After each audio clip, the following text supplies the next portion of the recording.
ever brought your magic to Walt Disney World like, hey, we came to play? Did you tip your tiara to a Creole princess or get goofy officially? Step up like a boss and save the day? Or see what life's like under the tree of life? Did you? If you could. Would you? When we come through, it's true magic. 'Cause we came to play. Bring the magic at Walt Disney World Resort. Is this house a good price compared to others in the area? Are prices going up or down? If I don't make an offer right this very moment, will I miss my chance? These are just some of the questions a home buyer might ask. And these are the sorts of questions an agent who is a Realtor can help answer. Because Realtors have the expertise, data, and access to specialty training to help you navigate the process of buying a home. They provide support, guidance, and have your back every step of the way. That's what Realtors do, because that's who we are. Realtors are members of the National Association of Realtors. What's up, y'all? This is Tim Einenkel with At the Library. Sam Seidel is my guest today. He's the author of a new book that comes out in August called Hip Hop Genius. Sam, explain what Hip Hop Genius is. Hip Hop Genius is not just about teachers using hip hop songs to get kids to succeed in traditional schools. It's about changing education to respect and build from young people's brilliance.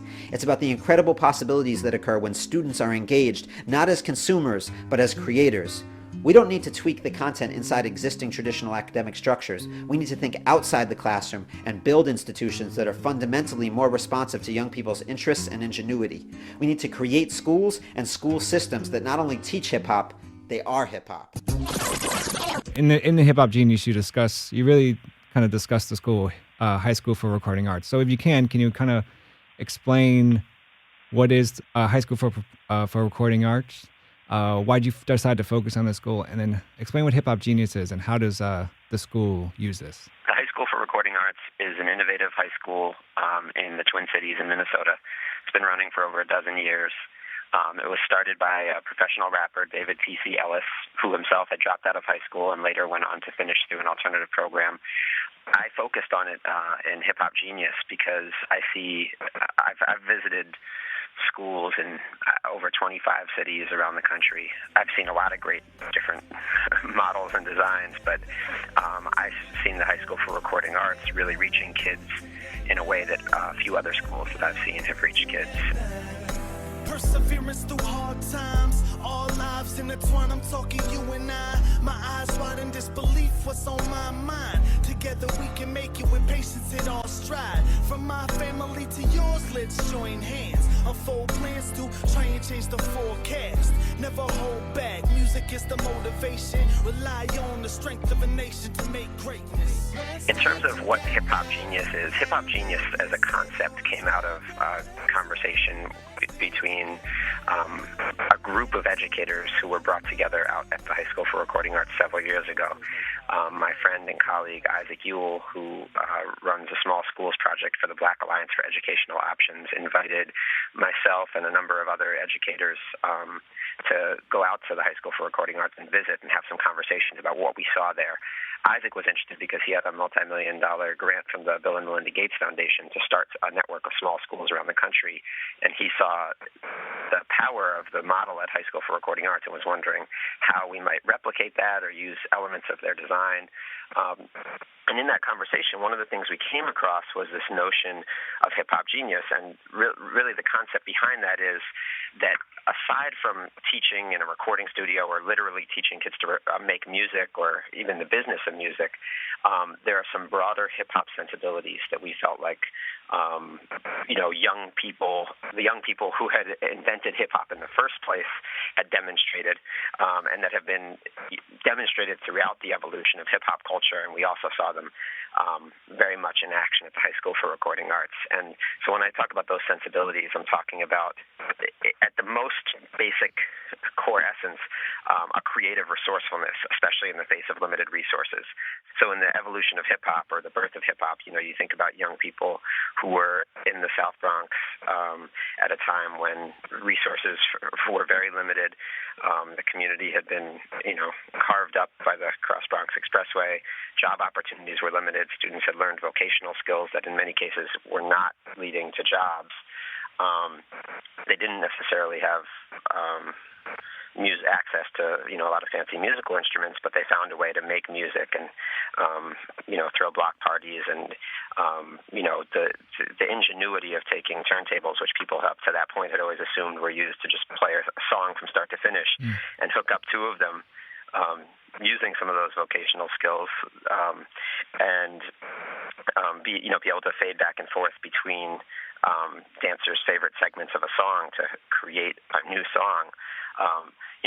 To us, that was the kind of brilliance that we wanted to foster in the education sector. So the ability to take different element designs and remix them into something new and better, and the swagger and brashness to say, I can do something that's never been done. I can start a small school and really implement some new design elements. So, for instance, on a kind of, one clear example would be at the High School for Recording Arts. TC decided to start the school day later than pretty much any other school in the country, and his experience was that they were struggling with students coming to school late and then not being marked present, et cetera, et cetera. It was frustrating for the staff at the beginning of the day.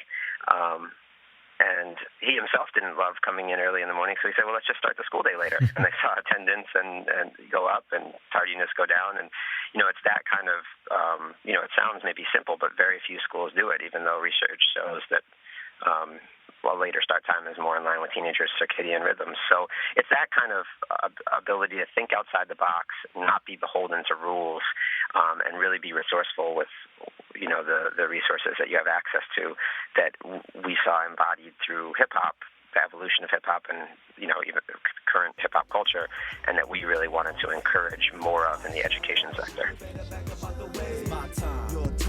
Get educated, give your parents a reason to be proud because you made it. Yeah, the road is tough, but if you give up, you miss out on a lot of stuff. Now you're running out of love. Time passing you by, you can't get a decent job, you never graduated. Your education got robbed, can't believe all the steps. So you take What was interesting about the book and about the school is that it obviously has been able to tap into reach kids or tap into kids' creativity that other schools haven't been able to do. So I kind of wanted to explain, there are at the same time there are teachers in regular public high schools or elementary schools that are trying to use rap music to engage kids. I guess how is from your experience, is that just not far enough? I mean, do we need a complete school around it, or are those teachers taking, I guess, the right step to do that? Well, here's the deal. I think I did a lot of that. I was certified to teach, and in teaching within some pretty restrictive, repressive institutions like a juvenile prison. I brought in, hip hop, poetry, mainly rap music, some rap videos, and that was a part of the teaching that I did. I think it was really effective. I think I can't speak on everything that every teacher is doing. I know for me, it definitely caught students' attention. It was something we all shared as an interest, and we were really able to engage around it. So, I think it was highly effective, even kind of within the classroom, within an institution that did not embrace it. Part of the reason that I really am excited about this book, about Hip Hop Genius coming out, is that I think we're at a new point in the field of hip-hop education. I think that for years, and people have been using, I don't like to use the word using, although sometimes that's what it is, but people have been engaging hip-hop music and culture in educational practices for decades now. So there's nothing particularly new about that. What I think is new is the position that a lot of us are in, right? So for many years, we were bringing it in, as after-school program instructors or student teachers or teaching artists that were invited in once every so often. Now there's hip-hop educators. True, people who have been MCs for years, B-boys for years, DJs for years, graffiti artists for years, who are in leadership positions, who are school principals, who are lead teachers, who are, working in the district in high-up positions, who are working at education foundations. I know these folks, and I think we haven't fully adapted our thinking and our conversation. We're still often talking about it, and a lot of the text that's out there is about how to kind of bring it into one classroom, almost sneak it in here or there. And a lot of the text out there is about justifying that hip-hop has any place in a school. And what I'm excited about in terms of Hip Hop Genius coming out is that I think we're actually beyond that point. We're at a point where we can really be thinking about what does a hip-hop school look like? What is a hip-hop educational institution? How do we support those? How do we push ourselves to make that design more innovative, more successful, et cetera? And so there's absolutely nothing wrong with a teacher bringing rap music into an English class, a social studies class, a math class, a science class, or anything else, or teaching hip-hop arts for the sake of hip-hop arts, not as a trick to get students to learn English better, but actually just learning how to be better MCs. There's nothing wrong with any of that. But with that said, what I'm excited about with the release of Hip Hop Genius is pushing the conversation to say, beyond that, what can it look like? Are they able to use what they've learned with Hip Hop Genius in college? Because what I found was I came from an alternative high school, and the concept was great, but then I got to college, and the college and the concept of my school were on totally different levels. So I felt I wasn't even prepared for school. How does what happens with the kids in college, and how does something like this program prepare kids for college? Yeah, I mean that's a great question, and as a product of alternative public schools, I started in kindergarten and went through 12th grade in alternative public schools. I understand your experience and what the challenge is. And, part of the problem is a lot of our colleges use pretty terrible pedagogy right. in terms of how they teach. So you're kind of in this conundrum. One of the things that the High School for Recording Arts does that I think helps is they take advantage of something in Minnesota called post-secondary education opportunities, which allows high school students to enroll in college courses while they're still in high school, and trying to encourage more and more students to do that. I think that's really shouldn't be underestimated as a technique for helping students prepare for college, because what happens, first of all, students get free college credit. And for students who are maybe a couple years, have been out of school for a couple years and are a little bit older, it also helps them accelerate, right? Because they're going to come into college and already have some courses under their belt. So, if they feel like they're behind, this is a chance to catch up. And there's a number of things in place at the High School for Recording Arts to help students accelerate who have, either been out of school or failed a few years or whatever else. But this is one of them. So that this dual enrollment option, allows students to catch up on time. But more importantly, in terms of the question you're asking, it allows them to have some college experiences while they're in high school, while they still have the support networks that they have at the high school, right? So, a student goes off and they're excited and they're going to take a class at a community college or the University of Minnesota or wherever else, and it ends up not being what they thought. It ends up being a lot harder or just a lot less interesting. But they're still on a daily basis over at the High School for Recording Arts, able to talk with their advisor there, with the other administrators in the building to seek support. And by doing that, in the best case scenario, they graduate from high school already having experienced the challenges of college, and with some skills in their backpack to, be successful when they go off to school. I think, realistically, it's a struggle. I mean, you look at, outside of the High School for Recording Arts, the completion rates for college in general, particularly for community colleges, are really rough in this country. I mean, in many cases, they make the high school graduation rates look good.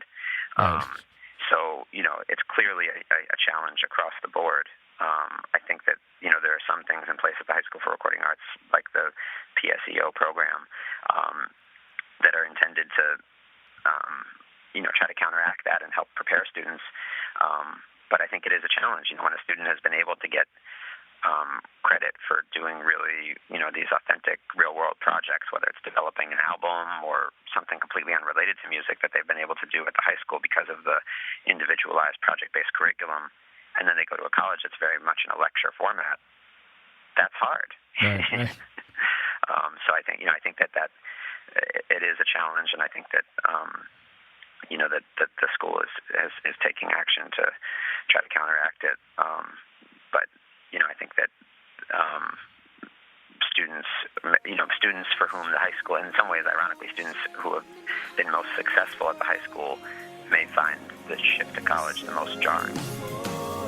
It's Lost love, no more between us. Our hearts were separate ways and got caught between trust. In your eyes, it's so despised. I can see right through the lies. We heard so many times, but yet give it another try. And time again, it seems to happen all the same. And the love goes away, but the pain still remains. No matter what, you'll never change. You'll always be the same. You say that you're in love, but we know it's just game. And most of these hearts fall, hoping they can get a catch. And in the end, they just realize that you're only like the rest. So the pain sits in your chest, and it's hard to catch your breath. How do you move on with your life when you thought This type of education reform you talk about, does it leave is it does it leave room not to go to college? I mean, to just just put a business in place, because I know there's this one girl offhand, I don't know her name, who she's going to community college, but she also runs a nonprofit while she works at the record label or the recording studio. So does it actually leave room where kids could just go right into business or go right into a nonprofit as opposed to 4 years in college and then figure out what happens after that? Yeah, I think so. I mean, every student is encouraged to consider post-secondary education. One of the graduation requirements at the High School for Recording Arts is an acceptance letter from a college. I think it's really important to the school that all students feel like college is an option. That said, I know that there are students who have gone directly into the music industry, directly into nonprofit work, and directly into business out of high school. Some of them have then gone back and taken classes or, things like that. And I think, some haven't. But, I mean, the incredible thing about a project-based school that it really allows students to follow their passion is that for some students, they're going to come out of high school light years ahead of where some of us may have come out of college, right? Because they've actually been doing the thing that they want to do, not just studying it, or not just kind of studying this more general ed curriculum. You have to take this. So, I mean, they do need, students at the High School for Recording Arts need to get validations in all of these different learning areas, but they can find ways to do that connect to their passion. So it does put students in a position, and in the book I talk about some of the students who have come out and been successful in aspects of the music industry. That it does make that, I think, more possible and give them some serious advantages to students at other schools. I mean, the fact that they've been in an environment with professional quality recording studios, with professional engineers, with folks who know the ins and outs of the hip-hop industry, or music industry more generally, the fact that major recording artists have come through the school and they've gotten to meet them, that they've had their stuff played on the radio, that they've talked on the radio, all of these things, I think, really prepare them, if that is an industry that they're interested in going into, in a way that a student at pretty much any other high school wouldn't have. So do you have to be a hip hop head to get hip hop, to be a part of Hip Hop Genius? No, I don't know. Well, to be a part of Hip Hop Genius, that's a different question. You don't have to be. I want to make sure I say that you don't have to be identify with hip hop culture particularly to go to the High School for Recording Arts. I mean, there's students there who make other kinds of music or who in their 4 years never set foot in the recording studio or don't do projects focused around music. So, I think sometimes that's something that people get confused about. And obviously that's a huge draw for many young people, and that there's a lot of stuff going on in the school related to music and the industry. But that is not a requirement for a student coming in.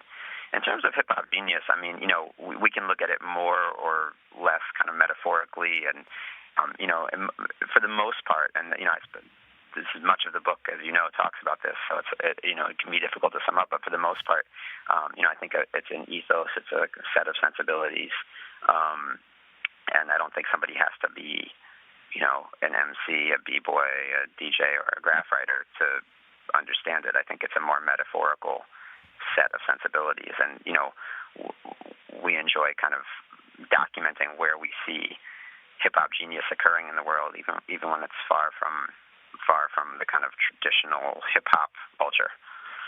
What do you hope people take away from your book, and what are the pretty much the next steps to making this book a reality for in the education system? Of course, I hope it changes the world and changes the landscape of education in this country and beyond.